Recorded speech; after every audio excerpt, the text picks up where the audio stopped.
الحمد لله وكفى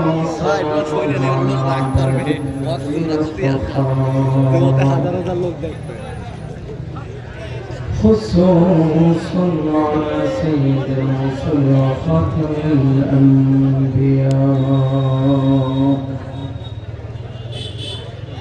وعلى آله الأتقياء وعلى أصحابه الأصفياء ونشهد أن لا إله إلا الله وحده لا شريك له ونشهد أن محمدا عبده ورسوله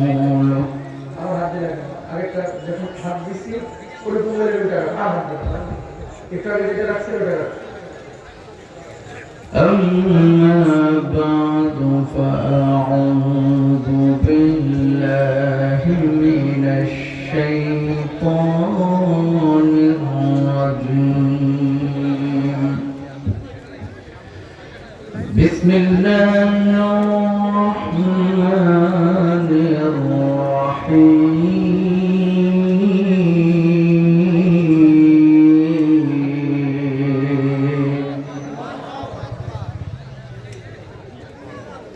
من ذا الذي يقرض الله قرضا حسنا فيضاعفه له أضعافا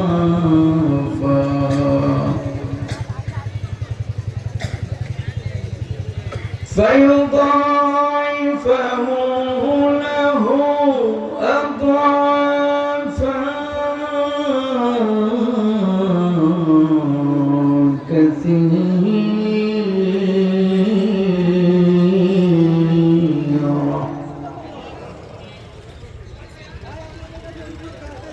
والله يقبض ويبسط وإليه ترجعون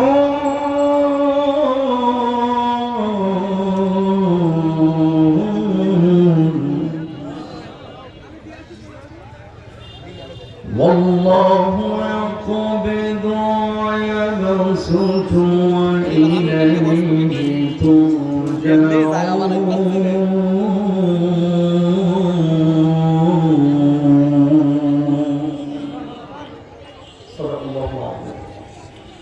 وقال النبي صلى الله عليه وسلم إذا استحلت أمتي خمسا فعليهم الدماء إذا ظهر التلاوم وشربوا الخمر ولبسوا الحرير واتخذوا القيام واتخذ الرجال بالرجال والنساء بالنساء وقال تعالى في شان حبيبه إن الله وملائكته يصلون على النبي يا أيها الذين آمنوا صلوا عليه وسلموا تسليما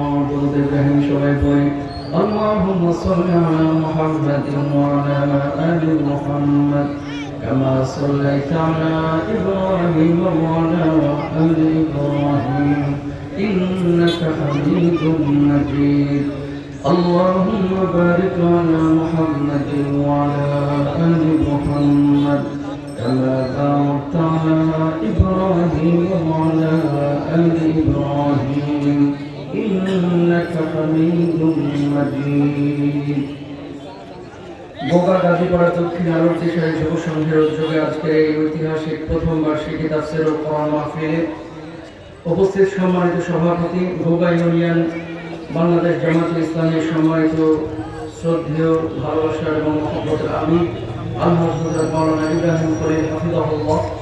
আমার পূর্বে আলোচনা করেছেন হাফেজ মাওলানা মোহাম্মদ শামসুর রহমান জিহাদি, আলোচনা করেছেন আমন্ত্রিত ওলামা ইকরাম, বিশেষ অতিথি আলহাজ মোহাম্মদ হযরত আলী মাস্টার, সার্বিক তত্ত্বাবধানে ডাক্তার মাওলানা তরিকুল ইসলাম, মাহফিল পরিচালক হাফেজ মাওলানা সাদ্দাম হোসেন, হাফেজ মোহাম্মদ সাদ্দাম হোসেন সহ সামনে উপবিষ্ট আমার পিতৃতুল মুরব্বিয়ান এবং সমবয়সী বন্ধুরা, সবাইকে আমার আন্তরিক সালাম, আসসালামু আলাইকুম ওয়া রাহমাতুল্লাহি ওয়া বারাকাতুহু। কি গো, আপনাদের মনটা খারাপ নাকি? আপনারা কি অসুস্থ?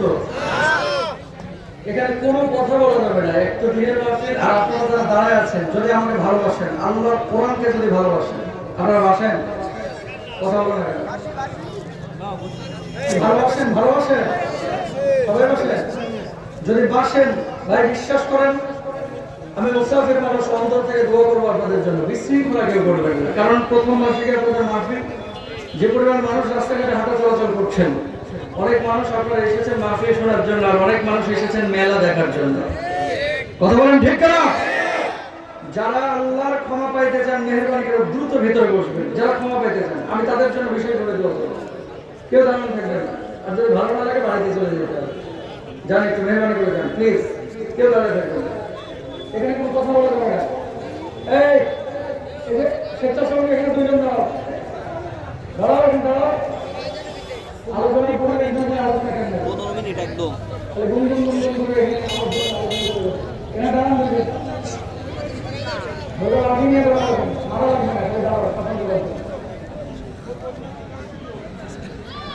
কোনো কথা বলেন না প্লিজ।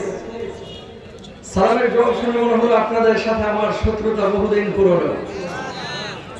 হ্যাঁ, আল্লাহ তাআলা যে আপনাদেরকে জান্নাতি বাগানে কবুল করেছেন, চাইলে আপনি আসতে পারতেন না। আল্লাহর পক্ষ থেকে নির্বাচিত করে বিশেষ ব্যক্তিদেরকে আল্লাহ তাআলা এই বাগানে কবুল করেছেন। ঠিক না?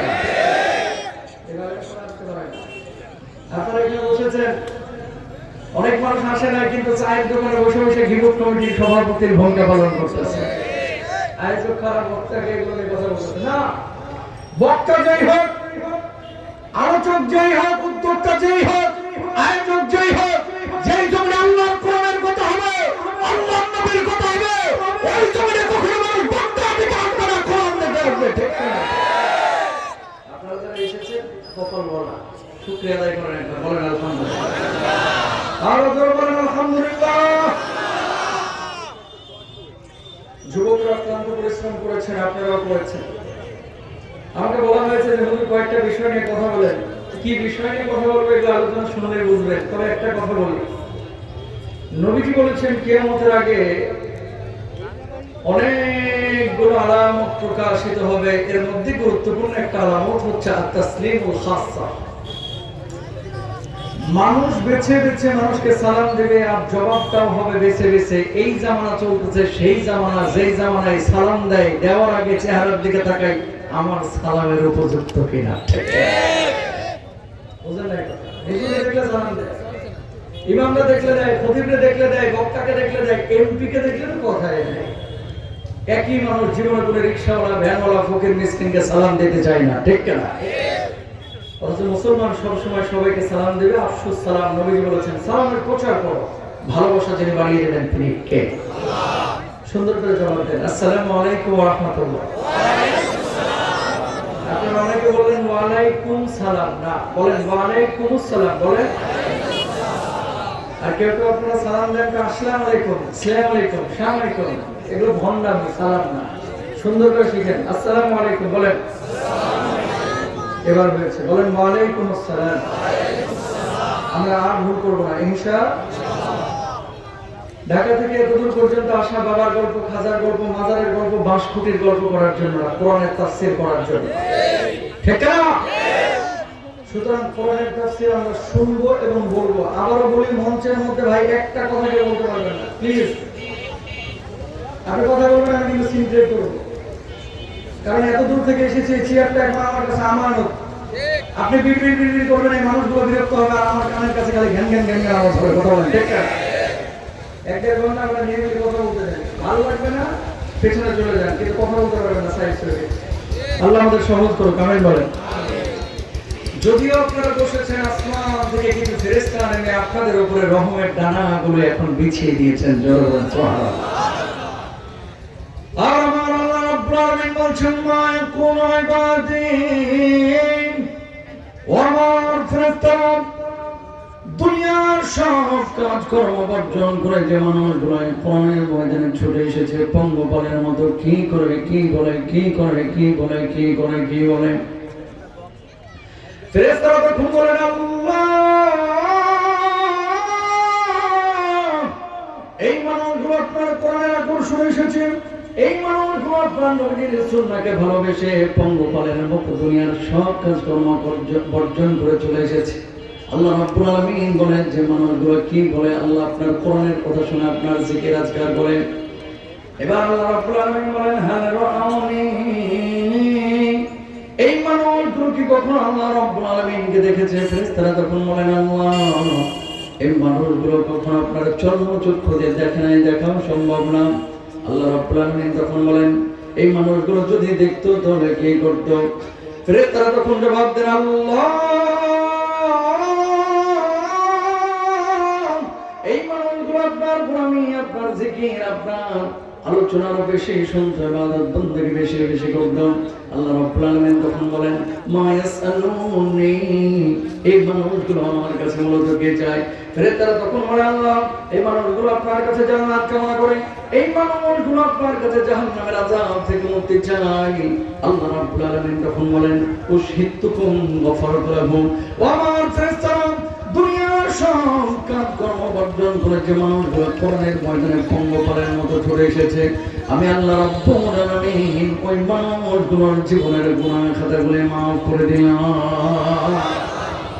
আর আসতে বলেন সুবহানাল্লাহ। পকেটে ঢুকে রাখছেন সুবহানাল্লাহ বলুন না, জোরে বলেন কম বিরক্ত করুন না ভাই প্লিজ। কি রে ভাই, আপনারা কি ভারতের মানুষ নাকি? ভারতে নাকি? ওরে বলতেছিলাম আমার ড্রাইভার ভাই, আজকে কি মানবিককে আমরা বাংলাদেশে নিতেছি না ভারতে নিতেছি? এই দোষে তো প্লিজ টাকা। তাহলে আল্লাহ রাব্বুল আলামিনের ক্ষমার আশা নিয়ে প্রত্যেকটা মানুষ আপনারা বসেছেন, আল্লাহ সবাইকে ক্ষমা করুন, জোরে বলেন আমিন। সূরা বাকারা আয়াত নাম্বার 245 তেলাওয়াত করেছি। কি বলেছে আল্লাহ তাআলা? খুব মনোযোগ দিয়ে খেয়াল করেন। এখানে একজন মানুষ আপনি হাত তুলে দেখাইতে পারবেন না, যদি বলে যে ভাই জীবনে কোনোদিন বিপদে পড়েন না, এরকম একটা মানুষ হাত তুলে দেখাতে একজন পারবেন না। যদি কেউ হাত তুলে জানতে হবে এটা আবু জাহেলের মামাতো ভাই, কথা কন না।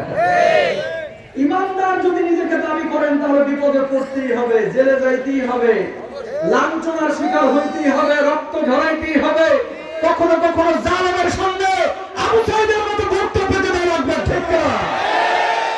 ইমানদার যদি দাবি করে বিপদে পড়তে হবে। খুব মনোযোগ দেন।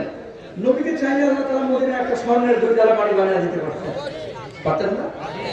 আল্লাহ চাইলে উহুদে রক্তাক্ত না করে ইসলাম কায়েম করে দিতে পারতেন। আল্লাহ চাইলে কায়েদে রক্তাক্ত না করে দিন দান করে ফেলতে পারতেন। কিন্তু সেই নবীকে, রহমতের নবী, মায়ার নবীকে এত কষ্ট আল্লাহ কেন দিলেন? জবাব নবীজি নিজেই দিয়েছেন। কি আমার নবী বলছেন আশাদুন নাস বাদান আল আম্বিয়া, পৃথিবীর বুকে আল্লাহ রাব্বুল আলামিন সবচেয়ে বেশি ভালোবেসেছেন নবী আম্বিয়া আলাইহিস সালাতু ওয়াস সালামকে। আবার দুনিয়ার জিন্দেগিতে সবচেয়ে বেশি বিপদ আপদ দিয়েছেন নবী আম্বিয়া আলাইহিস সালাতু ওয়াস সালামকে, ঠিক কি না? সুম্মাল আমসাল ফাল আমসাল, এরপরে নবীকে যারা অনুসরণ করবে এরা এই ধরনের বিপদ আপদের মুখোমুখি বেশি হবে। তো মুমিন যদি দাবি করেন বিপদে পড়তেই হবে, এই দুনিয়াতে বিপদে পড়ে কেউ হাত পাতে মানুষের কাছে, ভাই একটু ক্ষুধার যন্ত্রণা, একটু খাবারের ব্যবস্থা করেন, ভাই একটু পানির ব্যবস্থা করেন, ভাই 2000 টাকা ধার দেন না। কিছু কিছু মানুষ আছে বিনা সুদে মানুষকে টাকা দেয়, কিছু মানুষ আছে আল্লাহর কাছে প্রতিদানের আশায় মানুষকে খাওয়ায়, কিছু মানুষ আছে পানি দেয় মানুষকে আল্লাহর প্রতিদানের আশায়, আর কিছু মানুষ আছে আল্লাহর জমিনে আল্লাহর কোরআনটাকে, আল্লাহর কোরআনের আইন বাস্তবায়নের জন্য নিজের জান আর মাল বুকটাকে উন্মুক্ত করে উৎসর্গ করে দেয়, ঠিক না? এই দুনিয়ার জিন্দেগিতে মাল দেওয়ার মতো মানুষের অভাব নাই, মুসলমানের অভাব নাই, কিন্তু জান দেওয়ার মতো মুসলমানের বর্তমান জামানায় বড্ড অভাব, বড্ড অভাব, ঠিক না? আল্লাহ তাআলা আপনার কাছে এই আয়াত থেকে দুইটা জিনিস চেয়েছেন, জোরে বলেন কয়টা? কি বলেছেন আমার আল্লাহ রাব্বুল আলামিন? খেয়াল করেন, মাদাল্লাযী ইউকরিদুল্লাহ করদান হাসানান ফায়ুদাইফাহু লাহু আদআফান কাসীরা ওয়াল্লাহু ইয়াকবিদু ওয়া ইয়াবসুতু ওয়া ইলাইহি তুরজাউন।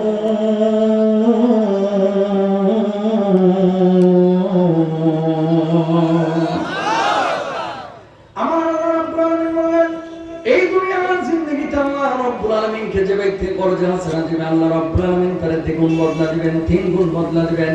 কিয়ামতের ময়দানে আল্লাহ রব্বুল আলামিন ওই মানুষটার জন্য চূড়ান্ত জান্নাতের ফয়সালা করে দিবেন। জোরে বলেন সুবহানাল্লাহ। আয়াতটা যেদিন নাযিল হইল সাহাবীরা রাদিয়াল্লাহু আনহুম কনফিউশনের মধ্যে পড়ে গেছেন, সন্দেহের মধ্যে পড়ে গেছেন। আসমান বানিয়েছেন আল্লাহ, জমিন বানিয়েছেন আল্লাহ, সব কিছু মালিক আমার আল্লাহ। সে আল্লাহ কেন মানুষের কাছে ঋণ চাইল? ইয়া রাসূলুল্লাহ, ইয়া হাবিবাল্লাহ, আল্লাহ রাব্বুল আলামিন আসমান জমিন সব কিছুর মালিক, তিনি আমাদের কাছে ঋণ চাইলেন মানে তো কিছুই বুঝলাম না।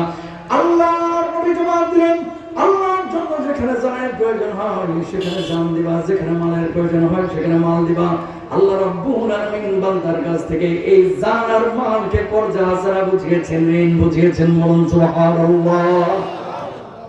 বোঝা যাচ্ছে? আপনার এলাকায় কিছু মানুষ দেখবেন বাবের এরকম যে কাকা 3000 টাকা দেন না, রোববার আসরের আগে শোধ করে দেব, সেট করে ওঠে। হাট বেটা যেটা লেখায় টাকা সব কাকা রোববারে 3000 এর এগেইনস্টে 3300 দেব। কত সুদের গন্ধ পাইছে কাকা, মুচকে মুচকে হাসতে যায়, বলতেছে দূর বুকা টাকা কি পকেটে থাকে, চল বাড়িতে চল। কথা কম না কেন? ও এই একটাও সুদখোর গোটা জীবন কথা সারসা বেনা বলে রেলে একটাও সুদখোর নাই আছেন কি? নবীজি কি বলতেছে দেখা, বিনা সুদে যদি কোনো মানুষকে 10,000 টাকা দান দেয়, 10,000 10 দিনের জন্য, আল্লাহর নবী বলছে প্রতিদিন আল্লাহর রাস্তায় 10,000 খরচ করলে যে পরিমাণ সওয়াব হইতো আল্লাহ তাআলা তার আমল নামে সেই সওয়াব লিখে দিত। সুবহানাল্লাহ। জোরে বলেন না সুবহানাল্লাহ। আল্লাহরে যদি কর্জা হাসানা দেন এর প্রতিদানটা কি? আল্লাহ বলছে কিয়ামতের ময়দানে দ্বিগুণ বাড়ায় দিব, তিনগুণ বাড়ায় দিব। টাকা আজকে তাফসীর মাহফিলগুলো হচ্ছে, অধিকাংশ মানুষ আপনারা যুবক, মুরব্বী আছেন 5%, যুবক আছে 95%। এই যুবকরা মাহফিল আয়োজন করছে, আল্লাহর জমিনে আল্লাহর কোরআনের আইন বাস্তবায়নের জন্য চেষ্টা চালাচ্ছে। অনেক মানুষ আছে এই যুবকদেরকে সমর্থন দেয়, অনেক মানুষ সমর্থন দেয় না, পেছন থেকে খামচি মেরে টেনে ধরে রাখে। কথা বলে দাঁড়িয়ে রাখা শুরু করছে না?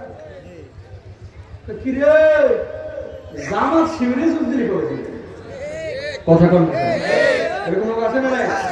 আগে ডাকলো নিচে কাপড় পরতে, এখন উপরে পড়া শুরু করছে। এটা তো মূর্তিপতিতে ভালো দেখতেছিল, তুই কি হেফাজতে যোগ দিছিস নাকি? এরকম লোক আছে। মরিয়ম ভাবি আগে বোরকা পরতো, এখন পড়া শুরু করেছে। কি গো ভাবি, ওমরা টোমরা করে আসছো না? ঠেস মেরে কথা বলে। ও মুসলমান, কোরআনটা আল্লাহর কিতাব, এটা জিহাদি বই, জঙ্গির বই না। যারা বলে জিহাদি বই এরা আল্লাহর দুশমন, নবীর দুশমন। ঠিক না? এই দাড়িটা বুঝে শুনে আমরা রেখেছি, টুপিটা বুঝে শুনে আমরা পড়েছি, জুব্বাটা বুঝে শুনে পড়েছি। সুতরাং কেউ যদি দাড়িকে বলে জঙ্গির দাড়ি, কোরআনকে কেউ যদি বলে জঙ্গির কিতাব, জুব্বাকে কেউ যদি বলে জঙ্গির পোশাক, মাহফিলকে যদি বলে জঙ্গির আখড়া, 1000 বার জঙ্গি হতে রাজি আছি, আল্লাহর নবীকে কষ্ট দিতে রাজি নাই। ঠিক না?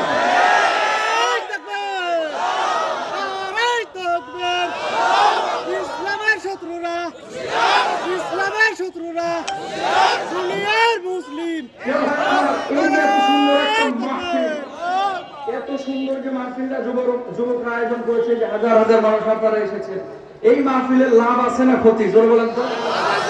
এখানে কি মুমতাজের গল্প হচ্ছে না কোরআনের গল্প? টাকা আয়াতটা যেদিন নাজিল হইল, পরবর্তী দিন গেছে আবু বকর রাদিয়াল্লাহু তাআলা মদিনার বাজারে কিনারায় দাঁড়ায় আছে। অনেক সময় মুরব্বীরা দাঁড়ায় থাকে না, আবু বকর দাঁড়ানো, কোনায় আসছে ইয়াহুদি। কি গো আবু বকর, তোমার আল্লাহ নাকি আয়াত নাজিল করছে? এতদিন তোমার নবী বললো সবকিছুর মালিক তোমার আল্লাহ, এটা আবার কেমন আল্লাহ? আল্লাহ দেখি মানুষের কাছে ঋণ চায়। তার মানে তোমার আল্লাহ তো নিজেরই অনেক সংকট, মানুষের কাছে ঋণ চাচ্ছে। আমাদের আর বুঝতে বাকি নাই তোমার আল্লাহ একটা ফকির, তোমার আল্লাহ একটা মিসকিন। নাউজুবিল্লাহ, বাড়িতে যাবে না। জোরে বলেন নাউজুবিল্লাহ। নরম মেজাজের আবু বকর তো গরম হয়ে গেছে। হে বেটা, জিহ্বা সামলায় কথা বলবে। আমাদের গাড়িতে কিচ্ছু বলবো না, আমার বাপ মার গাড়িতে কিচ্ছু বলবো না, কিন্তু আমার আল্লাহ, আমার নবী আর কোরআনের আয়াতের অপব্যাখ্যা করবি, আমি আবু বকর কিন্তু হাত গুটায় উঠে থাকবো না। দ্বিতীয়বার আবার বলছে, তৃতীয়বার আবার যেমনি বলছে, এবার চাইবে করে ডান হাতটা তুইলে আবু বকর ইহুদের গালে ঠাস করে একটা থাপ্পড় বসিয়ে দিয়েছে। আল্লাহু আকবার। এবার ইহুদি গালের মধ্যে হাত দিয়া আল্লাহর নবী বিশ্বনবী সাল্লাল্লাহু আলাইহি ওয়াসাল্লামের বাড়ির দিকে দিলেন। দৌড় যাওয়ার পরে বললেন, ওগো মুহাম্মদ সাল্লাল্লাহু আলাইহি ওয়াসাল্লাম কি শিখান আপনি সাহাবীদেরকে, কি শিখান? কয় কি হয়েছে? আপনার সাহাবীরা তো ইহুদি ধরে ধরে মারে, কে মারছে তোমাকে? কয় আপনার আবু বকর মারছে। আল্লাহর নবী বললেন আমি বিশ্বাস করি না, আমি বিশ্বাস করি না আমার আবু বকর অন্যায়ভাবে কাউকে মারতে পারে না। তো ডাকেন আপনার আবু বকরে। আল্লাহর নবী ডাক দিলেন, আবু বকর কি শুনলাম তুমি নাকি আমাদের মারছো? ওগো নবীজি এমন একটা অন্যায় করেছে যে অন্যায়ের কারণে আমি তারে মারতে বাধ্য হয়েছি। কি অন্যায় করেছে? কয় কতদিন যায় একটা নাজিল হয়েছে, এদের অপব্যাখ্যা করে একবার না দুইবার না তিনবার আল্লাহরে ফকির বলেছে, এই জন্য মারছে। নবীজি ইহুদিকে বললেন, কিরে ইহুদি আমার আল্লাহকে কেন গালি দিয়েছিস? আপনার আবু বকর মিথ্যা কথা বলছে, আমি ইহুদি আপনার আল্লাহরে গালি দেই নাই। আল্লাহর নবী বলছেন, কি আবু বকর তুমি নাকি মিথ্যা কথা বলতেছ? আবু বকর জবাব দিলেন, ইয়া রাসূলুল্লাহ, ঈমান আনার পর থেকে আবু বকরের জবান দিয়ে কোনোদিন মিথ্যা কথা বের হয় নাই, কোনোদিন মিথ্যা কথা বের হয় নাই। আমি সত্য কথা বলছি, ইহুদি মিথ্যা কথা বলছে। ওগো নবীজি মেরাজের পরে সর্বপ্রথম স্বীকৃতি আমি তো আপনারে দিয়েছিলাম, আপনি তো আমারে সিদ্দিক উপাধি দিয়েছিলেন। আল্লাহর নবী চিন্তার মধ্যে পড়ে গেলেন, যদি বিচার না করে গোটা মদিনায় ছড়ায় দিবে, আমাদের মুহাম্মদ সাল্লাল্লাহু আলাইহি ওয়াসাল্লাম নিজ গোত্রের লোক দেখে বিচার করে নাই। আবু বকর ওই জায়গায় কি কোনো সাক্ষী ছিল নাকি যে আল্লাহরে গালি দিয়েছে ইহুদি? দেখছে। আল্লাহর নবীকে আবু বকর জবাব দিলেন, না দেখেছেন আল্লাহর ছিলাম আমি, কোন সাক্ষী নাই।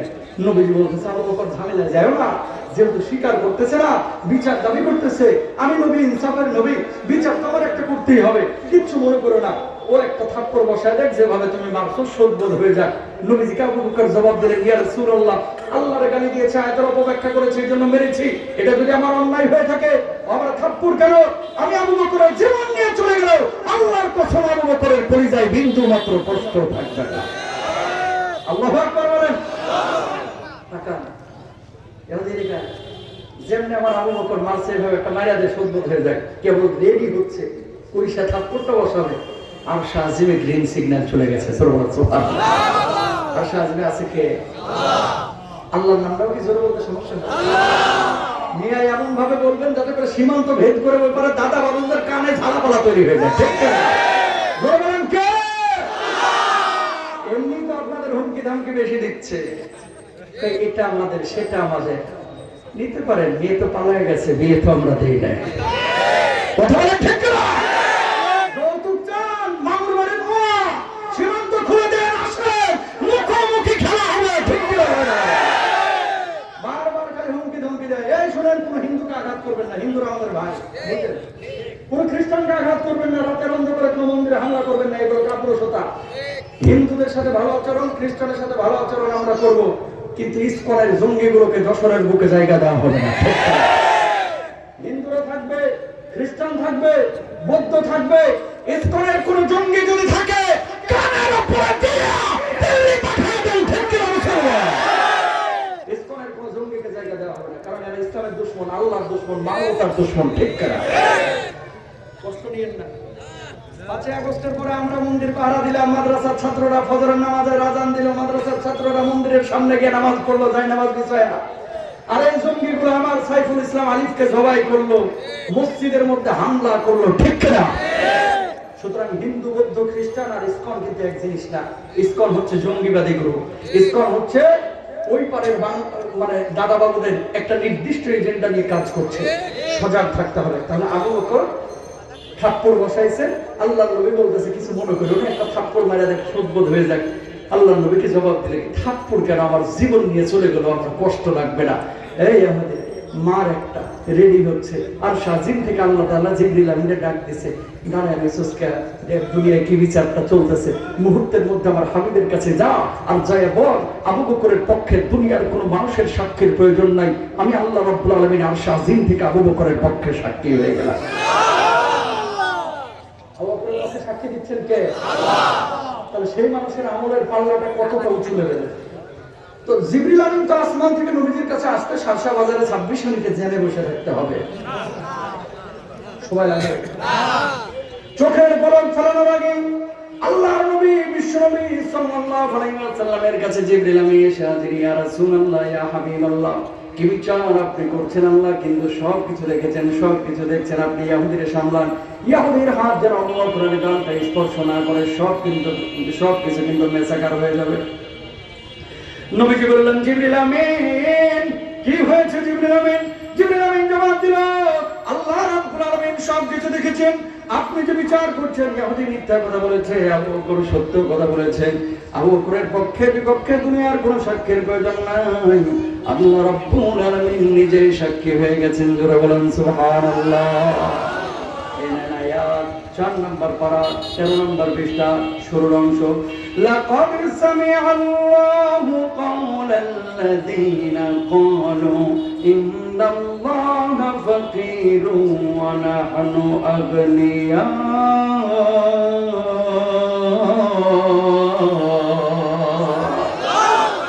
আল্লাহ রাব্বুল আলামিন তার কথা শোনাচ্ছে যে আমার আল্লাহকে ফকির বলেছে, মিসকিন বলেছে।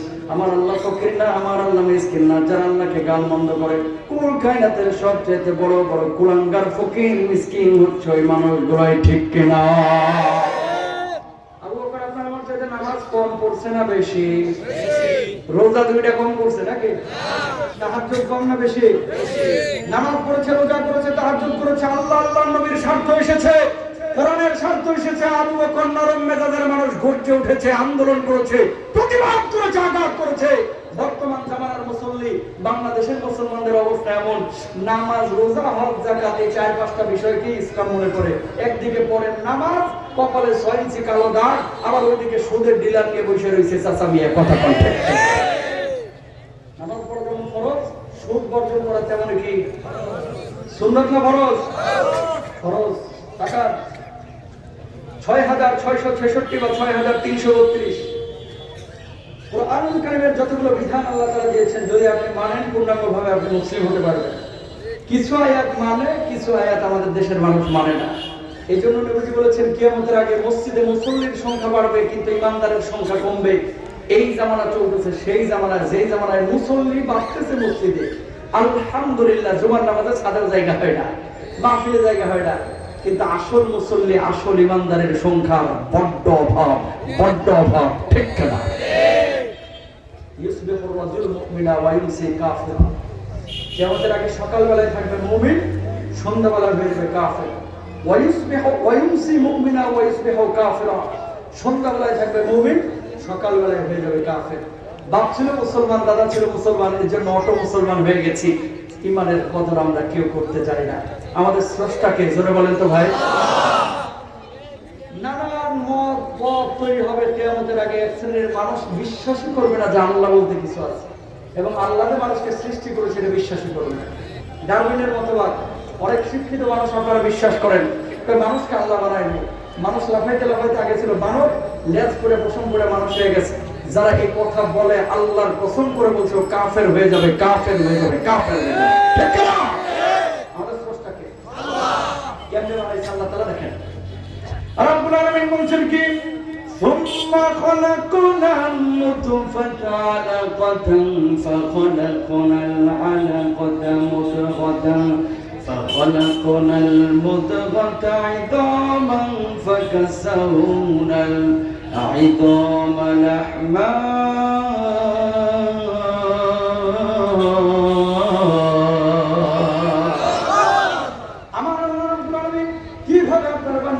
একটু খেয়াল করেন, কেন আল্লাহর গোলামি করবেন, কেন আল্লাহর জন্য জান দেবেন, মাল দেবেন? ও ভাই, আপনি ছিলেন নিষ্প্রাণ, আপনার গ্রহ ছিল না, আপনি উল্লেখযোগ্য কোনো বস্তু ছিলেন না। বাপমার মিলন হলো, বাপমার মিলনের পরে আল্লাহ রাব্বুল আলামিন আপনার মায়ের অন্ধকার পেটের মধ্যে একটা শুক্রবিন্দু তৈরি করলেন।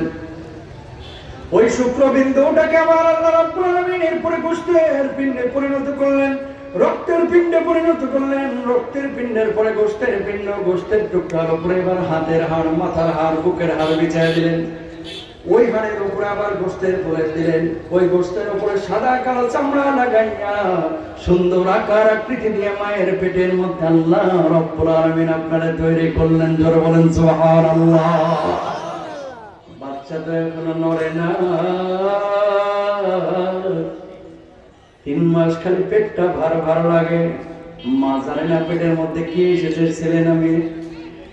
এমন মুহূর্তে আমার আল্লাহ রাব্বুল আলামিন রূহকে ইশারা করলেন, রূহ যা যা মায়ের পেট ভেদ করে সন্তানের কলিজার মধ্যে হৃৎপিণ্ডের মধ্যে হিট কর। রূহটা আল্লাহর ইশারা পেয়ে মায়ের পেটের মধ্যে হিট করলো, পেট ভেদ করে বাচ্চার পেট ভেদ করলো, তারপরে কলিজার মধ্যে হৃৎপিণ্ডের মধ্যে হিট করলো। যখন বাচ্চা 3.5 মাস 4 মাস, এবার মায়ের ওই অন্ধকার পেটের মধ্যে পিল পিল পিল পিল করে বাচ্চা নড়াচড়া শুরু করে দিল। জোরে বলেন সুবহানাল্লাহ। তাকা বাপমার মিলন হইল, এরপর শুক্রাণু ডিম্বাণুর মিলন ঘটায় আল্লাহ বানাইলেন শুক্রবিন্দু, এরপরে বানাইলেন রক্তের পিণ্ড, জোকের মতো দেখা যায়। এরপরে দিলেন গোশতের টুকরা, এই গোশের উপর আপনার মাথার হাড়, বুকের হাড়, পিঠের হাড়, মাছের কাঁটার মতো দেখা যাইত, এই হাড়গুলো বিছাইলেন। এরপরে আবার গোশতের টুকরা দিলেন, গোশতের কোলে, এরপরে সাদা কালো চামড়া লাগাইলেন। 4 মাস হলো, বাচ্চা পিলপিল করে নড়াচড়া শুরু করেছে। মা এবার ওই স্ত্রী স্বামীর হাত ধরে বলতেছে, তুমি তো আব্বু হইতে চলেছো। সে খুশি, শাশুড়ি খুশি, শ্বশুর খুশি, পুরো পরিবারের মধ্যে এই বাচ্চাটাকে কেন্দ্র করে আনন্দের বন্যা বয়ে যাচ্ছে। বাচ্চার বয়স মাত্র 4 মাস, এখন নড়ে। মার কাছে পৃথিবীর সেরা মুহূর্ত যখন প্রথম অনুভব হয় যে বাচ্চা আমার পেটের মধ্যে নড়াচড়া করতেছে। আল্লাহু আকবার। ইশারা কার? আল্লাহ। বয়স কয় মাস? 4.5 মাস 4 মাস। টাকা বাচ্চাটা যখন ইঁদুরের বাচ্চার মতো দেখা যায়, এখন না হলে ঘুষি মারে আপনার মাথা বাঁচকানো যায়, আর তখন ঘুষি না, টুকা মারলে চিপসের মতো নরম করে ভেঙে যাওয়ার কথা ছিল, ঠিক না? আপনি তো বুঝেন না, বাইরে থাকে, মা জানে যে কি কষ্টটা হয়। যখন বাচ্চাটা আস্তে আস্তে বড় হচ্ছে, আল্লাহ ফেরেশতাদেরকে বলতেছে, ভেতরে একটা ইন্টেনসিভ কেয়ার ইউনিট তৈরি কর, একটা জোর সাদা বেলুনের মতো এরকম একটা প্যাকেট তৈরি করে দিল। প্যাকেটটার ভিতরে 2 লিটার 2.5 লিটার পানি আল্লাহ তাআলা ঢুকায় দিলেন। বাচ্চাটাকে এবার ওই পানির উপরে ভাসায় দিলেন, বাচ্চার নাড়ির সাথে মায়ের নাড়িটাকে মিলাই দিলেন। হাইজের রক্তটা বন্ধ করে বাচ্চাটার পেটের মধ্যে আল্লাহ তাআলা মায়ের পেট থেকে খাবার সরবরাহ করলেন 10 মাস 10 দিন। আল্লাহু আকবার। আরো জোরে বলেন না আল্লাহু আকবার। কেন প্যাকেটটা তৈরি করলেন? মা তরকারি কাটে, মা মাছ কাটে, মা কাপড় চোপড় কাছাকাছি করে। যদি ওই প্যাকেটের মধ্যে বাচ্চাটার না ঢুকাইতেন, মায়ের পিঠের সাথে পেটের সাথে বাচ্চাটা চাপ লাগিয়ে মা যখন বাথরুমে বসে, বাচ্চার মাথার হাড়, পায়ের হাড়, বুকের হাড়গুলো মরমর করে ভাঙ্গা ছুঁড়ে ওই লাড্ডু হয়ে যেত। কতটা ঠিক? আল্লাহ তাআলা পেটটার মধ্যে দিয়ে কি করলেন? বাচ্চাটার ভাষায় দিলেন। মা এবার ডানে যায়, বাচ্চা চলে যায় বামে, মা যায় বামে, বাচ্চা আসে ডানে। মা যখন বসে, বাচ্চা ঘাপটি মেরে উপরে যায় বসে থাকে। মা যখন রাত্রে ঘুমায়, বাচ্চা পেটের মধ্যে টুক টুক টুক টুক টুক টুক করে লাথি মারে। জোরে বলেন সুবহানাল্লাহ। ইশারা কার? আল্লাহ। বানরের বাচ্চাগুলো যে বলে যে মানুষকে আল্লাহ বানায় নাই, ডারউইনের মতবাদ বিশ্বাস করে, তোর বাপ দাদা বানর থেকে হইতে পারে, আমাদের বাপ দাদা না। ঠিক আছে? আমাদের স্রষ্টা কে? আল্লাহ। আরো জোরে বলেন কে? আল্লাহ। জমিনটার মালিক কে? আল্লাহ। আমাদের জানের মালিক কে? আল্লাহ। মানের মালিক কে? আল্লাহ। তার বিধানটা চলবে কার? আল্লাহ। আরো আস্তে কোন বিধানটা চলবে কার? আল্লাহ। এই জায়গায় হাদিস সাহেব নারাজ কেন বুঝেন নাই? ওই যে বললাম, মসজিদে মুসল্লি বাড়বে, ইমানদারের সংখ্যা কমবে কিয়ামতের আগে। নামাজ পড়তে চাচা রাজি আছে, হজ করতে রাজি আছে, যাকাত দিতে রাজি আছে, উমরার কথা বলে চাচা টাকা থাকলে ফাললে উমরায়ও চলে যায়। মাগার যদি বলা হয় কোরআন ওয়ালাদেরকে ভোটটা দেন, ওই জায়গায় চাচা রাজি না। কথা বলেন ঠিক না? কোরআন ওয়ালাদের পক্ষে কথা বললে তখন তো হুজুর রাজনীতির আলাপ করে না। আচ্ছা, নিরপেক্ষ কথা বলবেন। আপনি দল যেটাই করেন আপনার একান্ত ব্যক্তিগত ব্যাপার। আপনি বিএনপি করেন, জামাত করেন, আওয়ামী লীগ করেন, আবার আপনার একান্ত ব্যক্তিগত ব্যাপার। কোরআনটা যে পছন্দ করে আমরা তাদেরকে পছন্দ করি, যে করে না ও যত বড় দলের লিডারই হোক তাকে আমরা পছন্দ করি না। একমত? একমত? বিএনপির কোন লোক যদি কোরআনকে পছন্দ করে আমরা অবশ্যই তাকে ভালোবাসি।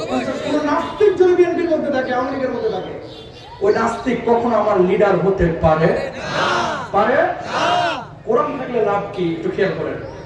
আমার সফর ছিল কিছুদিন আগে উজবেকিস্তান, কিছু বলবেন না? উজবেকিস্তান আমার সফর ছিল। কোরআন থাকলে লাভটা কি খেয়াল করেন।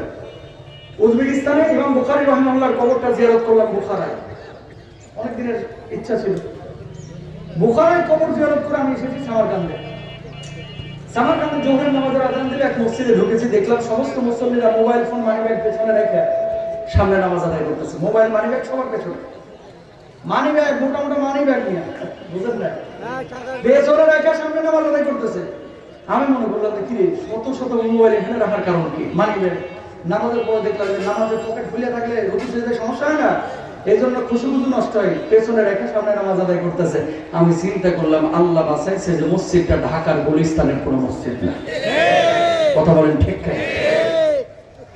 আমাদের দেশে মুসল্লির জুতা নিরাপদ না, মসজিদের বাথরুমের ছুটি জুতাও নিরাপদ না। আমরা ওটাকে নিজের মতো করে নিয়ে চলে যাই। রংপুরে মাহফিলে গেলাম কিছুদিন আগে, যাওয়ার পরে বাথরুমে ঢুকছি, দেখলাম বদনার গলা ভাঙা, ভাঙা বদনার গলায় শিকল ফেসে রাখছে। কথা বুঝেন না? মানে বাথরুমের ভাঙা বদনার নিরাপদ না। আরটিভি লাইভ হয় না আমার রবিবার সোমবার, ওই যে সহজে করি সন্ধ্যা ৬টায় আরটিভিতে। একদিন বলছি দামি জুতা নিয়ে মসজিদে যায় না, নামাজ হবে না। হুজুর এই ফতোয়া কেন দিলেন? আমাকে আগে পরে শুনেন। কেন? ৩৪০০ টাকার জুতা নিয়ে মসজিদে গিয়েছেন, পেছনেই তো রাখবেন, সিজদার স্থানে তার জুতা রাখবেন না। এই পেছনে রাখার পরে সূরা ফাতিহার পড়ে সূরা মিলানোর আগে মনটা ওইদিকে টান মারবে। ৩৪০০ টাকার অ্যাপেক্স বাটা আছে না গেছে?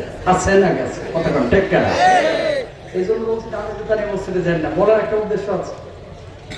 ওই দেশের মধ্যে মোবাইল মানি ব্যাগে কেউ হাত দিচ্ছে না। আমার দেশের মধ্যে মুসল্লির জুতা নিরাপদ না, রাষ্ট্রের সম্পদ নিরাপদ না, ব্যাংকের ফান্ড নিরাপদ না। একটাই কোরআন এই জমিনের মধ্যে, আল্লাহর কোরআনটা নাই। ঠিক করে ভাইরা? কোরআন আছে, কোরআনটা হচ্ছে টিভির উপরে রাখে। রমজান মাসে অনেক মা বোনেরা আছে, পুরুষদের কথাটা বাদিয়ে দিলাম, এটা তো পড়েই না কোরআন। মা বোনেরা তারা পরে ওই যে রমজানের ২৭ রাত্রে যে কোরআনটা তুলে রাখছে, ভাই টিভিটারে যত্ন করে কিন্তু কোরআনটারে যত্ন করে না। প্রতিদিন মোবাইলে ২০ বার হলেও দেখায়, টেলিভিশনটা ৫ বার হলেও খুলে, কিন্তু কোরআনটা একবারও খোলার টাইম পায় না। খুলবে কেমনে? ও তো মমতাজের ভাবি। কথা বল না কেন?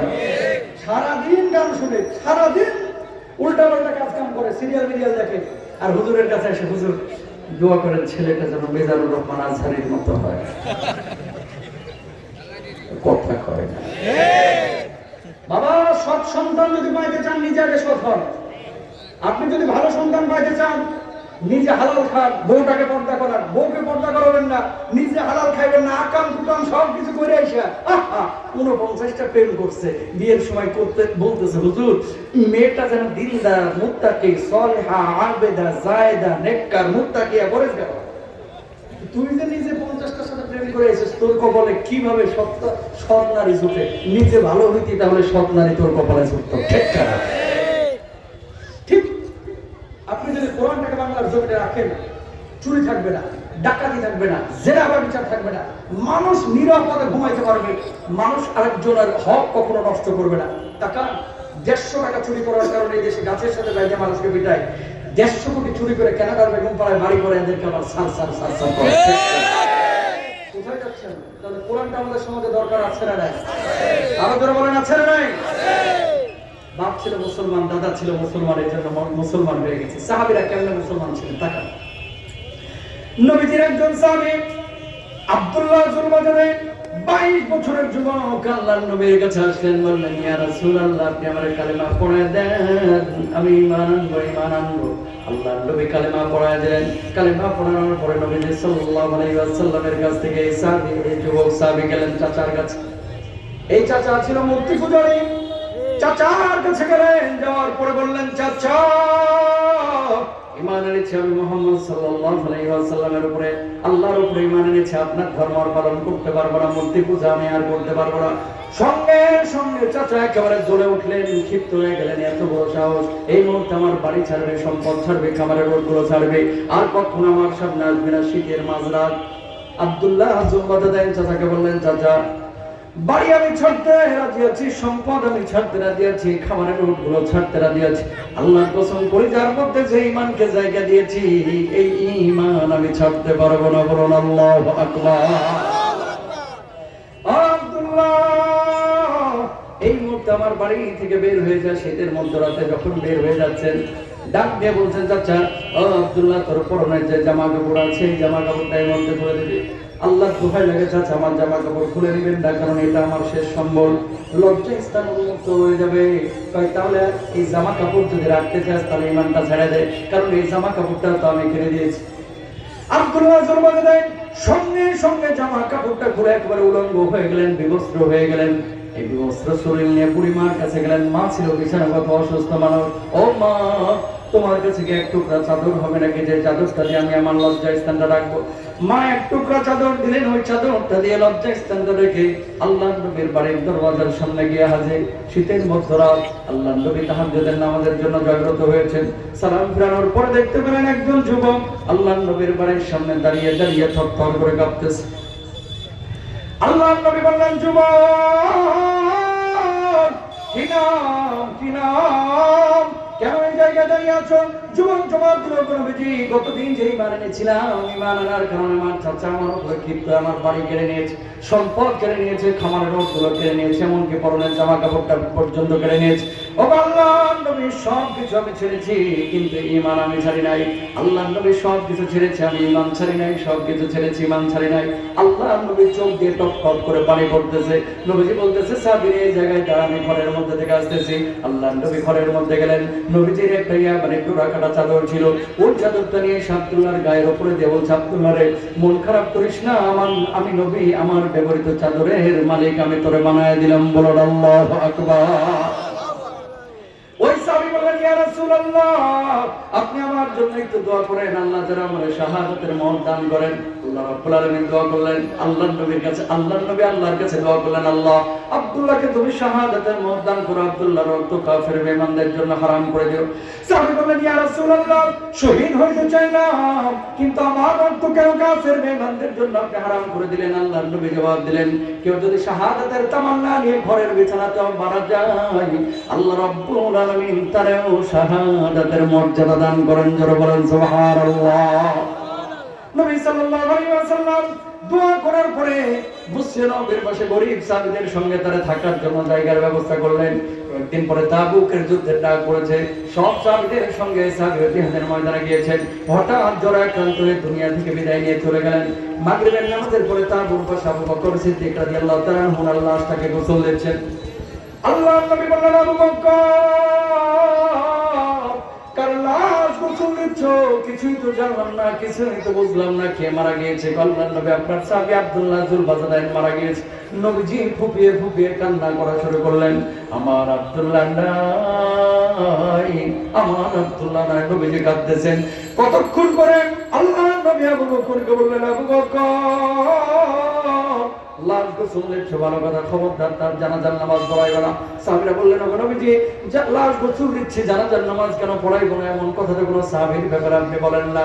আল্লাহর নবী জবাব দিলেন, আমার আব্দুল্লাহ জানাজার নামাজের ইমামতি আমি নবী নিজেই করব। জোরে বলেন না সুবহানাল্লাহ। নবীজি জানাজার নামাজ পড়াইলে লাভ আছে না নাই? জানাজার নামাজ পড়ায় সাহাবীরা নামছে কবরের মধ্যে। নবীজি বলতেছে, একজন নামবা না। সবার আগে নবীজি কবরে নামলেন। আবু বকর এ পাশে নামো, ওমর এ পাশে নামো। কবর একটা পৃথিবীর শ্রেষ্ঠ তিনজন মানুষ সেই কবরে দাঁড়ানো। আল্লাহর নবী বলছে, লাশটা আমার হাতে দাও। নবীজির হাতে লাশটা দেওয়া হলো। আকাশের দিকে তুলে নবীজি বলছেন, আল্লাহ, আমি আব্দুল্লাহর উপরে খুশি আছি। ও আল্লাহ, তুমি আব্দুল্লাহর উপরে খুশি হয়ে যাও। ভাই তো আরো জোরে বলেন না সুবহানাল্লাহ। লাশ দাফন হয়ে গেছে। সাহাবীরা যার মতো বাড়ি চলে গেছে। আবু বকর যায় না, কবর উপরে এভাবে থাপ্পড় মারতেছে। সাহাবীরা বলতেছেন, আবু বকর কবর উপরে থাপ্পড় মারেন কেন? এটা আমার আক্ষেপের থাপ্পড়, কি কপাল নিয়ে জন্ম নিয়েছিল। আজকে ওর লাশের জায়গায় আমি আবু বকরের লাশটা কেন হলো না, এই জন্য থাপ্পড় মারলাম। আল্লাহু আকবার। 82 বছরের মানুষ আছেন এখানে, 90 বছরের মানুষও থাকতে পারেন, 70 বছরের লোক আছেন, 42 বছরের মধ্যবয়স্ক মানুষ, 22 বছরের যুবক আছেন। ঈমান আনার পর থেকে আজ পর্যন্ত একটা বারের জন্য শাহাদাতের তামান্নার জাগরণ কলিজার মধ্যে হয় নাই, ঘটেও নাই, ইচ্ছাও হয় না যে আল্লাহর জমিনে আল্লাহর দ্বীনের জন্য শহীদ হব। এরকম হাজার হাজার মানুষ আছে, ঠিক কিনা? তারা একদিকে দুনিয়া আর একদিকে হচ্ছে ঈমান। ঈমানের দাবিতে সব ছেড়েছে, কিন্তু ঈমান ছাড়ে নাই। আমরা সামান্য ঈমানের ঈমানের দাবিতে সামান্য জিনিসও ছাড়তে পারি না। তাকা মুশরিক, শিরিক যারা করে আমাদের এলাকার মধ্যে, আপনাদের এলাকার মধ্যে, অনেকে দেখবেন যে কবরে গিয়ে সিজদা দিচ্ছে, মাজারে গিয়ে সিজদা দিচ্ছে। এটাকে ইসলাম মনে করে। এদেশের মানুষের ধর্মীয় আবেগ বেশি, ধর্মীয় জ্ঞান কম, এই জন্য যা পাই সেটাকে ইসলাম মনে করে। ইসলাম এত সহজ জিনিস না ভাই। পৃথিবীর মধ্যে দুইটা গুনাহ আছে। শিরিক যদি আপনি করেন, বান্দার হক যদি নষ্ট করেন, দুনিয়ার জিন্দেগিতে আপনি ধ্বংস হবেন, কিয়ামতের ময়দানেও আপনি কিন্তু ধ্বংস হবেন। টাকা কিয়ামতের আলামতের কথা বলতে বলা হয়েছে যে হুজুর একটু টাচ করেন। কিয়ামতের কয়টা আলামতের কথা বলবো? সিরিয়ার বিজয় কিয়ামতের আলামত, ফিলিস্তিন বিজয় হবে, বাইতুল মুকাদ্দাস আমাদের অধীনে আসবে, ইমাম মাহদি আসবে, দাজ্জাল আসবে, পশ্চিম দিক থেকে কালো পতাকাবাহী এই সৈন্যদল আসবে, আমার কালেমার পতাকা বাংলার জমিন সহ গোটা হিন্দুস্তান, গোটা সামনে আমার উড়বে। ঠিক কিনা মুসলমান? আল্লাহ নবী সাল্লাল্লাহু আলাইহি ওয়াসাল্লাম বলেছেন কিয়ামতের আগে আরো কি ঘটবে? ইদা তাখাদাল খাইরু দুয়ালা, রাষ্ট্রীয় সম্পদগুলোকে মানুষ লুটে পুটে খাবে। আজকের জামানায় খেয়াল করেন, নামাজ পড়ে, রোজা করে, হজ করে, যাকাত দেয়, আর একজনের সম্পদে যদি সুযোগ পাইছে ওখানে হাত বসায় সম্পদটা মেরে দেয়। ঠিক কিনা?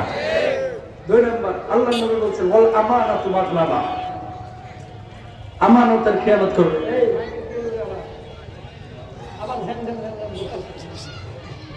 মাইক ভালো না, সামনে থেকে মাইক ভালো নিবা, এইসব মাইক চলবে না।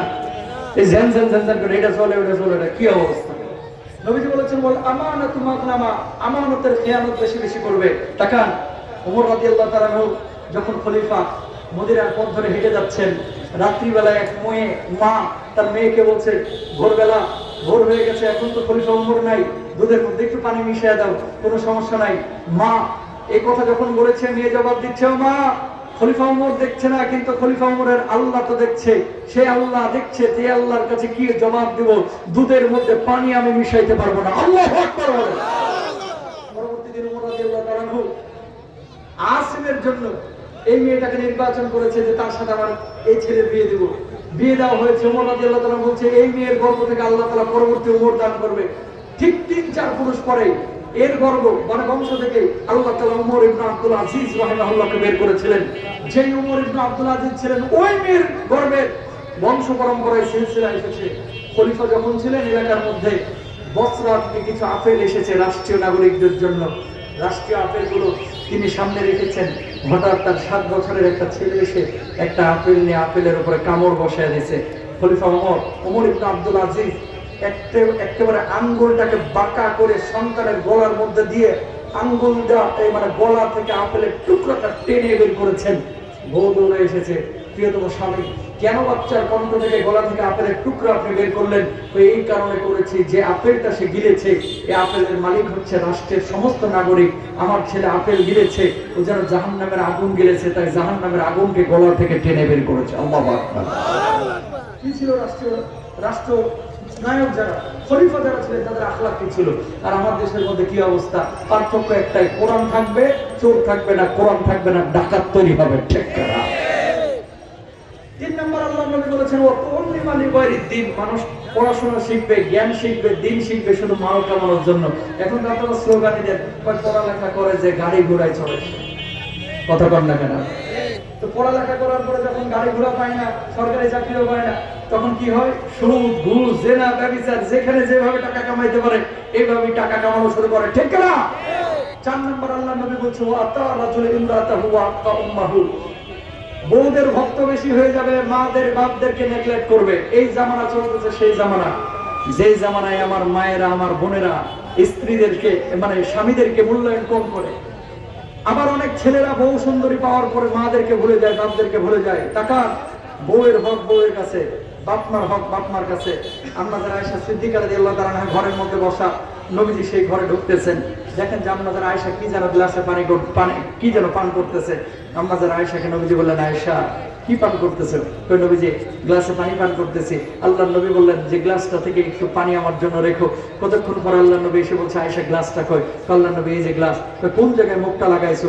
ওই জায়গায় নবীজি মুখটা লাগায় পানি পান করছেন। জোরে বলেন সুবহানাল্লাহ। আরো জোরে বলেন সুবহানাল্লাহ। বউয়ের হক বউয়ের কাছে, বাপমার হক বাপমার কাছে। সুন্দরী বউ পায়া বাপ মাকে ভোলা যাবে না, সুন্দরী মা পায় বৌমা পায়া বুড়া বাপকে নেগলেক্ট করা যাবে না। এই জামানায় শিক্ষিতের হার বাড়ছে, কিন্তু বাপ মাকে নেগলেক্ট করার হারও বাড়তেছে। মূর্খ মানুষ শিক্ষিতের চাইতে ইদানিং বেশি খেদমত করে, বেশি খেদমত করে। ঠিক না? আগারগাঁও বৃদ্ধাশ্রমে যান, একজন রিক্সাওয়ালার বাপ মাকে বৃদ্ধাশ্রমে পাবেন না, হুজুরের বাপ মাকে পাবেন না, খতিবের বাপ মাকে পাবেন না, হাজার হাজার ডাক্তার, ইঞ্জিনিয়ার, সচিবের বাপ মাকে আগারগাঁওয়ের বৃদ্ধাশ্রমে পাবেন। কেন? কারণ শেখায় নাই যে বাপ মার খেদমত করা তেমনই ফরজ, নামাজ পড়া যাবনি। নামাজ পড়া কি? বাপ মার খেদমত করা। টাকা এই পৃথিবীতে কেউ আপনাকে নিঃস্বার্থ ভালোবাসে না ভাই, কেউ না। নিঃস্বার্থ যদি আপনাকে ভালোবাসে আপনার মা, আপনার মা, এরপর আপনার বাপ, আর কেউ না। সন্তান লুলা হোক, লেংড়া হোক, কানা হোক, তারপরও কখনো সন্তানকে বাপ মা ছেড়ে যায় না, কখনো না। সুতরাং বাপ মার খেদমত করবেন। এরপর আল্লাহ নবী বলেছেন ওয়াদহারাতিল আসওয়াতু ফিল মাসাজিদ, কিয়ামতের আগে মসজিদে দুনিয়াবি আলাপ আলোচনা বেড়ে যাবে। নামাজের চাইতে দুনিয়াবি ফাউল আলোচনা বেশি হবে। ছোট ছোট বাচ্চাকে মসজিদের মধ্যে নিলে কিছু কিছু চাচা সেট করে ওঠে, কথা বলেন ঠিক কিনা? ছোট বাচ্চা কেন নিয়ে এসেছে শুনেন, যে এলাকার মধ্যে ছোট বাচ্চা মসজিদে নেওয়া হয় কম, ওই এলাকায় ডাকাত তৈরি হয় বেশি, ঠিক কিনা? আপনাদের দোয়ায় আল্লাহ তাআলা তো কম দেশ সফর করাইল না। 18 জন নবীর কবর জিয়ারত করলাম, এতগুলো দেশ সফর করলাম, কোন জায়গায় দেখলাম না ছোট বাচ্চাদেরকে মসজিদে বাধা দেওয়া হয়। আর আমার বাংলাদেশে কিছু মানুষ আছে, ছোট বাচ্চা দেখলে চাচার মাথা পুরাই গরম। কেন বাচ্চাদেরকে আপনি মসজিদে নেবেন না? আল্লাহ নবী মসজিদে সিজদার মধ্যে গিয়েছেন, হঠাৎ নবীজির নাতি এসে কপাল এই ঘাট ধরে সিজদার মধ্যে নবীজির ঘাড়ের উপর উঠে গেছে। নবীজি এই নাতিকে সরায় দেন নাই, সিজদার মধ্যে পড়েছিলেন। সাহাবীরা মনে করেছেন নবীজি কে ইন্তেকাল হয়ে গেল কিনা। কতক্ষণ পরে নবীজি মাথা উঠাইছেন, সাহাবীরা দেখলেন যে না, ইন্তেকাল হয় নাই, নাতি উঠেছিল, এই জন্য নবীজি মাথা উঠাইতে দেরি করেছে। আল্লাহ নবীর সাথে এমন ঘটনা ঘটেছে। আর আমাদের দেশে ছোট ছোট বাচ্চাদেরকে মসজিদে নিতে দেওয়া হয় না, ও বুঝেও না যে এটা ইসলামের মধ্যে আছে ছোট বাচ্চা নেওয়া, ঠিক কিনা? তাহলে বাচ্চা কাচ্চাকে নিবেন মসজিদে, এমন বাচ্চা নেবেন না যে বাচ্চা হাগুমুতো করে দেয়, বরং এমন বাচ্চা নেবেন যে বাচ্চাগুলো মোটামুটি বুঝে, 5 বছর 6 বছর পেশাব করবে না, এরকম বাচ্চা কাচ্চাকে মসজিদে বেশি বেশি নেবেন ইনশাআল্লাহ বলে। এরপরে নবীজি বলেছেন ওয়াসাদাল কাবিলাতা ফাসিকুহুম, কিয়ামতের আগে মূর্খ শ্রেণীর লোকগুলো বড় বড় লিডারে পরিণত হবে, কথা কয় না? দাসীবাদীরা তার মুরিদকে পেশাব করবে, পেশাব মানে জন্ম দেবে। নিজের নাম লিখতে পারে না, 5 তলা বিল্ডিং এর মালিক, নিজের নামটা ঠিক মতো লিখতে পারে না, এলাকার বিশাল বড় লিডার, আপনাদের এলাকার কথা বলছেন, অন্য এলাকার কথা বলতেছে। নিজের নাম লিখতে পারে না, নিজে পড়াশোনা করতে পারে না, অথচ প্রভাব খাটায় সমস্ত মানুষগুলোকে নাকানি চুবানি দেয়, আলেমদেরকে সম্মান করে না, শিক্ষকদেরকে সম্মান করে না, বড়দেরকে ইজ্জত দিয়ে কথা বলে না। এই জামানা চলতেছে, সেই জামানা ঠিক না? এরপরে নবীজি কি বলছেন, ওয়াউকরিমা রাজুল মাখাফাতা শাররিহি, লিডারদেরকে, নেতাদেরকে মানুষ সম্মান করবে ভয় পায়া, ভালোবাসে না। বুঝেন নাই কথা? সামনে আসলে মানুষ আসসালামু আলাইকুম স্যার, ভালো আছেন স্যার, আপনার শরীরটা ভালো তো স্যার, আপনার আসতে কোনো কষ্ট হয়নি তো স্যার, যেমনি সামনে থেকে চলে যায়, খাটাসটা মরে না কা, ঠিক না? এরকম লোক আছে, কিয়ামতের আগে এই ঘটনাগুলো ঘটবে। এরপরে নবীজি বলছেন ওয়াকানা জাইমুল কওমি আরজুলুহুম, এরপর আল্লাহ রাসূল বলছেন ওয়াদহারাতুল কায়নাতু ওয়াল মাআজিফ, গায়ক গায়িকা, নায়ক নায়িকা এবং সমাজের মধ্যে অশ্লীলতা বেড়ে যাবে। নারীরা এমন পোশাক পরবে যে ভেতরের আকার আকৃতি বোঝা যাবে, পুরুষরা এমন পোশাক পরবে যে ভেতরের আকার আকৃতি বোঝা যাবে। আজকে যারা আপনারা মোটা পোশাক পরেছেন ঠান্ডার জন্য, এই জামানায় খেয়াল করেন কিছু যুবক আছে যারা বাজারে যায় টাকা নিয়ে প্যান্ট কিনে, যত ছেঁড়া রং চটা তত নাকি এখন ফ্যাশন, কথা কোন ঠিক কিনা? ছেঁড়া প্যান্টগুলোকে কিনে নিয়ে আসে। এগুলো নবীজি বলেছেন কিয়ামতের আগে যখন ঘটবে বুঝে নিবা যে বেশি দিন কিয়ামতের আর বাকি নাই। আমার মা বোনেরা অনেকে খোপা বাঁধেন, বাড়িতে খোপা বাঁধেন, কোনো সমস্যা নাই। অনেকে আপনারা হিজাব করেন, আলহামদুলিল্লাহ, মুখটাকে ঢেকে রাখবেন। আর কিছু মহিলা আছে হিজাব টিজাব করে খোপাটাকে এখানে মুখের পিঠের মতো করে রাখে। আল্লাহর নবী বলেছেন যদি কোনো নারী এইভাবে খোপা নিয়ে বাইরে বের হয়, ওই নারীর এই খোপাগুলো সাপ হয়ে তাকে কিয়ামতের ময়দানে দংশন করবে। নাউজুবিল্লাহ বলেন না? নিসাউন আরিয়া, নবীজি বলেছেন উন্মুক্ত ভাবে চলাফেরা করবে আমার মা বোনেরা, আর ছেলেরাও পর্দার ব্যাপারে কোনো তোয়াক্কা করবে না, চক্ষু হেফাজত করবে না। এখন তো মাশাআল্লাহ অনেক যুবকরা দেখা যায় বিয়ের পরে প্রতিদিন 5টা করে 6টা করে নিজের বউয়ের সাথে সেলফি বাজিয়ে করে ফেসবুকে, তুমি পুরুষ না তুমি কাপুরুষ, সুপুরুষ কখনো এই কাজ করতে পারে না, ঠিক না? বিয়ে করার পরে বউয়ের ছবি ফেসবুকে দেন কেন? বিয়ে করার পরে বউয়ের ছবি নিয়ে বউকে নিয়ে উন্মুক্ত ঘোরাফেরা কেন করেন?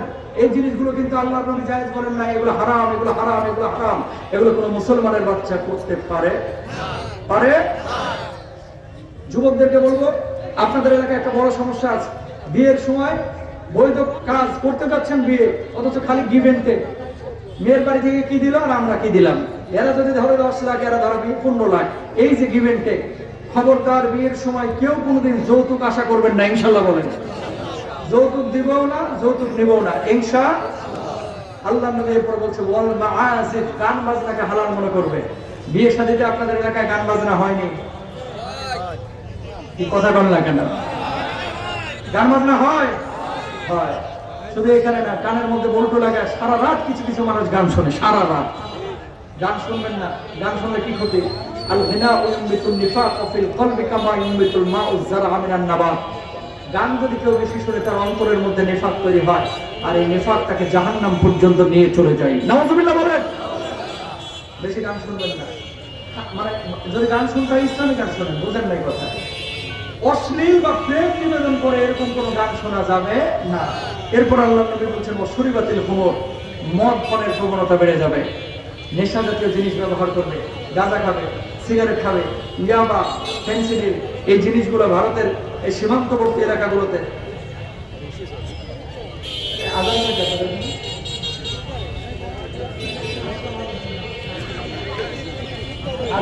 আদান করছে ভাই। আচ্ছা, আর 5 মিনিট, হ্যাঁ আর 5 মিনিট, কারণ মাগরিবের আযান এক এক সময় এক এক দিকে হয়, এক এক রকম।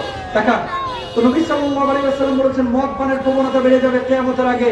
মদ পান যখন সমাজের মধ্যে ছড়িয়ে পড়বে, আল্লাহর নবী বলছেন ওই সমাজের মধ্যে আযাব আসবে, গজব আসবে। ফালিয়ারতাকিবু ইনদা যালিকা রিহান হামরা ওয়া জালজালা। আল্লাহর নবী বলেছেন যে যখন মাদকাসক্ত মানুষের সংখ্যা বাড়বে, আল্লাহ তাআলা দাবানল দেবে, ভূমিকম্প দেবে। আল্লাহ তাআলা বুঝ দান করুক, সবাই বলেন আমিন। বুকে হাত দিয়ে বলবো, 2টা পাপ জীবনে কেউ কোনোদিন করবেন না ইনশাআল্লাহ। জোরে বলেন, আরো জোরে বলেন। কয়টা? পেছনে মানুষ কয়টা? জোরে বলেন। এই 2টা পাপ অন্তত কেউ করবেন না। এটা অজামিনযোগ্য অপরাধ আল্লাহর আদালতে। 1 নম্বর হচ্ছে শিরিক করা, আল-ইশরাকু বিল্লাহ, আল্লাহর সাথে শিরিক করা।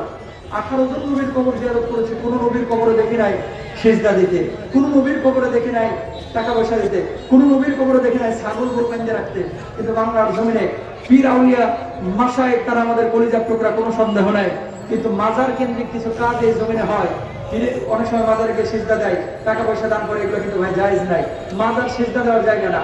মাজারে যাবেন জিয়ারতের জন্য, চাইবেন আল্লাহর কাছে মসজিদে গিয়ে ইনশাআল্লাহ। জোরে বলেন। নূহ নবীর কবর 72 হাত লম্বা, উপরে লেখা ইদা সাআলতা ফাসআলিল্লাহ ওয়া ইদা ইসতাআনতা ফাসতাঈন বিল্লাহ। তোমার যখন কোনো সাহায্যের প্রয়োজন হবে সরাসরি আল্লাহর কাছে চাইবা, খবরদার কোনো নবীর কাছে চাইবা না, চাইবেন আল্লাহর কাছে। জীবনের যে কোনো সংকটে, যে কোনো প্রয়োজনে আল্লাহমুখী হন, মসজিদে যান, 5 ওয়াক্ত নামাজ পড়েন, সিজদার মধ্যে লুটায় পড়ে আল্লাহর কাছে কান্নাকাটি করেন। পৃথিবীতে কোনোদিন ঠকবেন না ভাই। হুজুর দোয়া করলে কবুল হবে কিনা গ্যারান্টি নাই, বিশ্বাস দোয়া করলে কবুল হবে কিনা গ্যারান্টি নাই। আপনার বাপ মা আপনার জন্য দোয়া করলে গ্যারান্টি আছে কবুল হবে। সেই বাপ মার খেদমত করে না, সেই বাপ মার কাছে দোয়া চায় না, মাজারে গিয়ে পড়ে থাকে জটা চুল নিয়ে।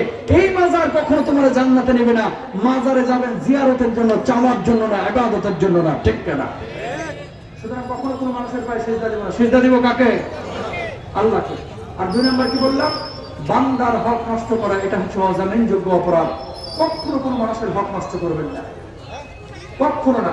ভাই ভাই হক নষ্ট করবেন না, বোন বোনের হক নষ্ট করবেন না। এখানে নামাজে অনেক মানুষ বসে থাকতে পারেন, আজ পর্যন্ত বোনের সম্পদগুলো এখন পর্যন্ত আপনারা বুঝায় দেন নাই, আল্লাহ তারা মাফ করে দেন। ভাই আরেকজনের হক নষ্ট করে 33 বার হজ করলেও আল্লাহর জান্নাতে যাওয়া যায় না। নবীজি সাল্লাল্লাহু আলাইহি ওয়াসাল্লাম নিষেধাজ্ঞা দিয়েছেন এই হাদিসের মধ্যে। বান্দার হক কেউ যদি নষ্ট করে মারা যায়, কিয়ামতের ময়দানে আল্লাহর আদালতে তারা দাঁড়াইতেই হবে। নিজের আমল কেটে তার হক বুঝায়, তারপর আল্লাহ তাআলা জান্নাত দিবে। আল্লাহ তাআলা তার ব্যাপারে ফয়সালা করবে। যদি আমল থাকে জান্নাত, যদি আমল না থাকে তাহলে জাহান্নাম। আল্লাহ তাআলা আমাদের সবাইকে বোঝার তৌফিক দান করুন।